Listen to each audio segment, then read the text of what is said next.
اهلا بيكم في فيديو جديد. النهارده هلعب لعبه جيتنج اوفر ات، اللعبه اللي لعبها يوتيوبر كتير وقالوا انها بترفع ضغط، فخلونا نجرب نلعب. يلا ايوه تحكم ايه؟ هنتحكم بالماوس. ايوه تقريبا المشكله في التحكم هي اللي كانت بترفع الضغط اللي على اليوتيوب.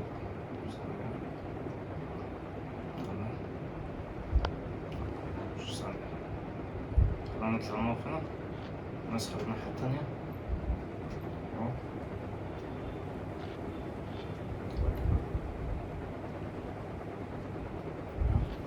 كده بس كويس والدنيا سهلة ايوه. There's no feeling more intense than starting over. If you deleted your homework the day before it was due, as I have, or if you left your wallet at home and you have to go back after spending an hour in the kitchen. If you won some money at the casino, you put all your winnings on red, but it came up black. If you got your best shirt dry cleaned before a wedding and then immediately dropped food on it. If you won an argument with a friend and then later discovered that they just returned to their original view. Starting over is harder than starting up. If you're not ready for that, like if you've already had a bad day, then what you're about to go through might be too much. Feel free to go away and come back. I'll be here. Alright, thanks for coming with me on this trip. I'll understand if you have to take a break at any point. Just find a safe place to stop and quit the game. Don't worry, I'll save your progress, always, even your mistakes. This game is a homage to a free game that came out in 2002, titled Sexy Hiking. The author of that game was Jazzuo, a mysterious Czech designer who was known at the time as the father of B games. And B games are rough assemblages of found objects. Designers slap them together very quickly and freely, and they're often too rough and unfriendly to gain much of a following. They're built more for the joy of building them than as polished products. In a certain way, Sexy Hiking is the perfect embodiment of a B game. It's built almost entirely out of found and recycled parts, and it's one of the most unusual and unfriendly games of its time. In it, your task is simply to drag yourself up a mountain with a hammer. That act of climbing, in the digital world or in real life, has certain essential properties that give the game its flavor. No amount of forward progress is guaranteed. Some cliffs are too sheer or too slippery, and the player is constantly, unremittingly in danger of falling and losing everything.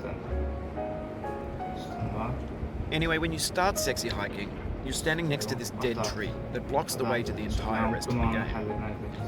It might take you an hour to get over that tree, and a lot of people never got past it.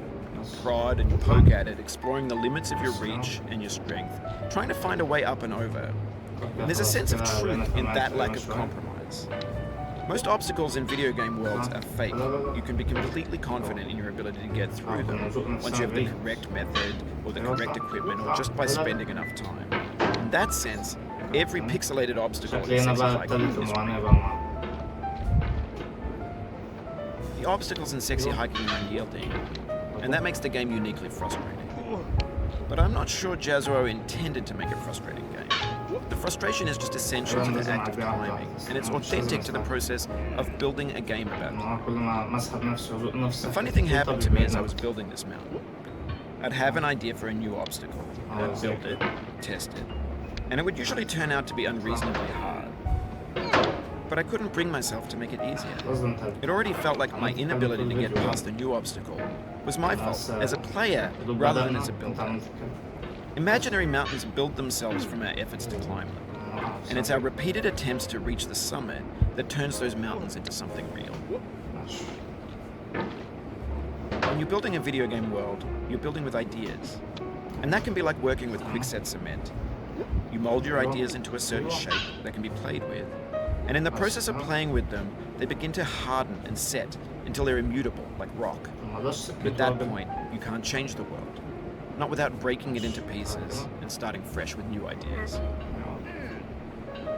For years now, people have been predicting that games would soon be made out of prefabricated objects, bought in a store and assembled into a world. For the most part, that hasn't happened, Because the objects in the stores are trash. نعرف نركز أحسن. I don't mean they look bad or that they're badly made, although a lot of them are. I mean they're trash in the way that food becomes trash as soon as you put it in the sink. Things are made to be consumed and used in a certain context. And once the moment is gone, they transform into garbage. In the context of technology, those moments pass by in seconds. Over time, we've poured more and more refuse into this vast digital landfill that we call the internet. It now vastly outnumbers and outweighs the things that are fresh and untainted and unused.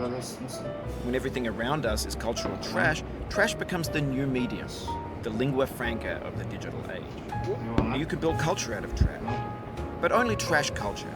B games, B movies, B music, B philosophy. Maybe this is what digital culture is. A monstrous mountain of trash, the ash heap of creativity's fountain. A landfill with everything we ever thought of in it. Grand, infinite, and unsorted. There's 3D models of breakfast, Gen X's fanfic novels, Scan magazines, green screen Shia LaBeouf, banned snuff scenes on LiveLeak. Facebook's got lifelike bots with unbranded adverts and candid shots of Kanye and Taylor Swift mashups, car crash epic failed gifs, Russian dashcam vids, discussions of McRibs, discarded, forgotten, unrecycled, muddled, rotten, untitled. Everything's fresh for about 6 seconds, until some newer thing beckons, and we hit refresh. And there's years of persevering disappearing into the pile, out of style, out of sight. In this context, it's tempting to make friendly content that's gentle, that lets you churn through it but not earn it. Why make something demanding if it just gets piled up in the landfill, filed in with the bland things? When games were new, they wanted a lot from you. Daunting you, taunting you, resetting and delaying you. Players played stoically. Now everyone's turned off by that. They want to burn through it quickly. A quick fix for the fickle, some tricks for the clicks of the feckless. But that's not you, you're an acrobat. You could swallow a baseball bat. Now I know, most likely you're watching this on YouTube or Twitch, while some dude with 10 million views does it for you. Like a baby bird being fed chewed up food. That's culture too.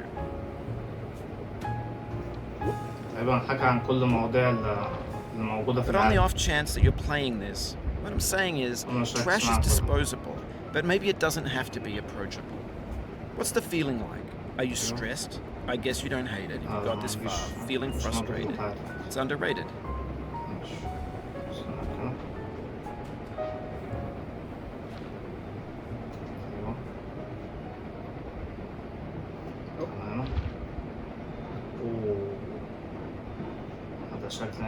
An orange is sweet juicy fruit locked inside a bitter peel.